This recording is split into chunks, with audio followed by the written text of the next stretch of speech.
យចិត្តអាណិតស្រស់ស្រីមិនគួរពីសេលេចមានគ្រាកងសតអូនភ្លេចសំដីដាស្រីបានស្បត់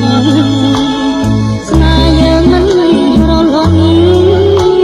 លោកគ្រីអាសាមកដល់ដីក្រុងអូនស្លងភ្លេចអស់ភ្លេចភាពជាស្រីចិត្តស្មោះអស់ហើយក៏យ៉ាងនេះរឿងចិត្តស្រីអប្រេសាមា